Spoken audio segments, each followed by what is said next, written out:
What a great bird song, right? Well, that little bird with the mellifluous sound is none other than New Jersey's own state bird, the American goldfinch. Today, I'm going to be sharing with you the history behind how it became our state bird.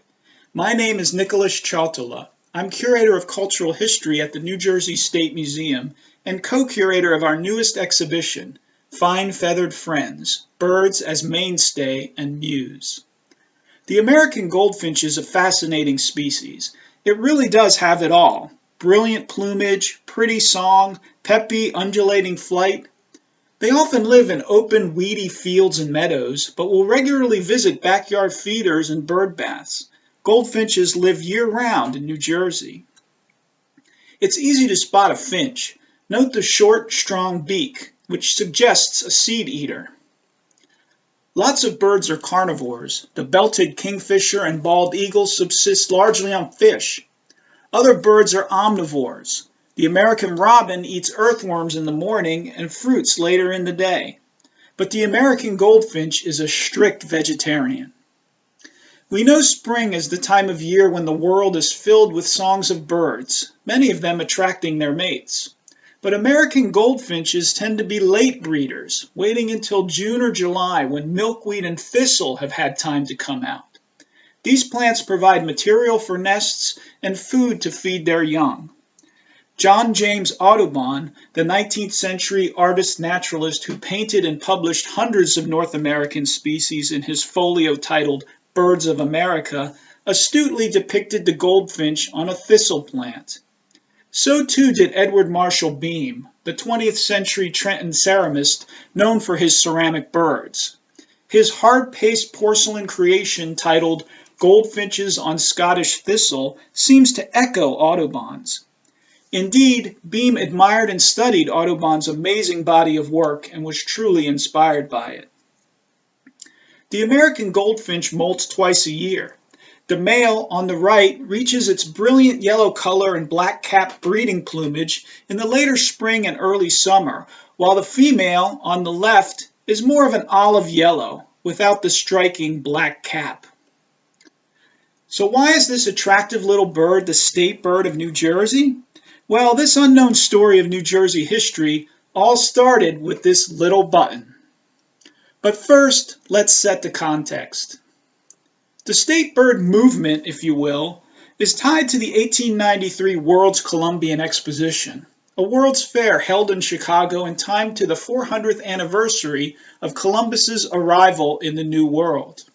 Many U.S. states actively participated in the fair and established unique buildings to showcase their culture and history to the whole world. As part of a desire to distinguish their identities at the fair, some states designed and displayed their own unique flags. After the fair, other states caught on and adopted their official flags as well.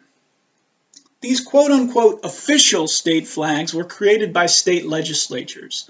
I say official because many states had flags in use long before this period.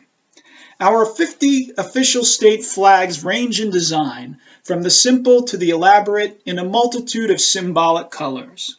My favorite might be Louisiana. Why? Because there's a bird on it, of course. New Jersey's official flag, in the colors buff and blue, features the state seal, which is rich in symbolism. But, alas, no bird. The resurgence of state pride brought about by the 1893 Exposition and later World's Fairs is believed to have inspired states to adopt other official state symbols like state flowers, state trees, and state birds. This practice was also spurred on by increased interest in nature among the rising middle classes and the outdoor hobby and conservation organizations they created. In 1935, the 159th New Jersey Legislature passed the official act creating our state bird. Here's how it reads. 1. The eastern goldfinch is hereby designated as the New Jersey state bird. 2. This act shall take effect immediately. That's it. Not a single word about why. So to investigate further, we tracked down the New Jersey senator who sponsored the bill. His name was John Dryden Cuser.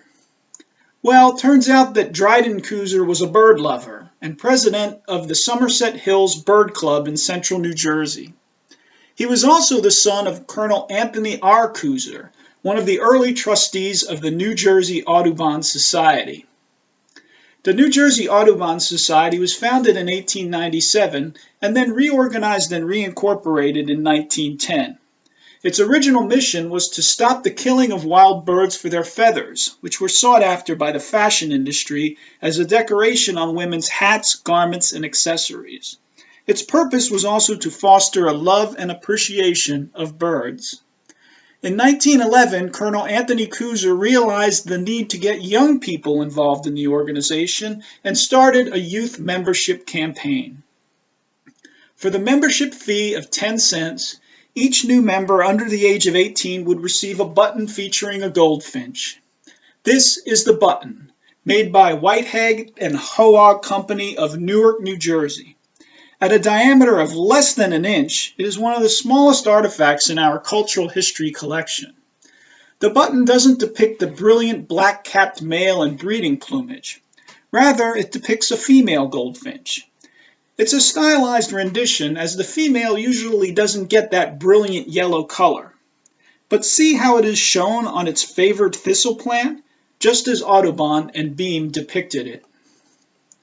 The youth membership campaign was so successful that the goldfinch went on to become an unofficial symbol of the New Jersey Audubon Society. Illustrations of the bird could be found on their stationery, publications, and other materials. So years later, when Dryden Couser was serving as a New Jersey state senator in the 1930s, he recalled the goldfinch's central importance to the New Jersey Audubon Society, an organization that both he and his father dearly loved, and thus undertook the campaign to make the goldfinch our state bird. We're not the only state that loves its goldfinches. It's also the state bird of Iowa and Washington State.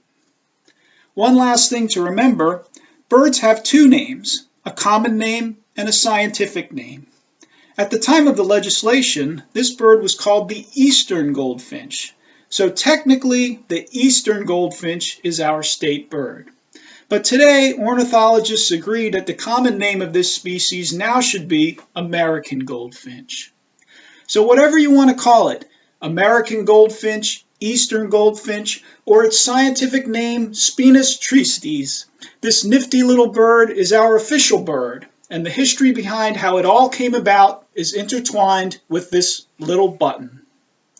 That's all for this time. Stay tuned for more short videos about birds and history, art and science, and other unknown stories of New Jersey history drawn from the collections of the New Jersey State Museum.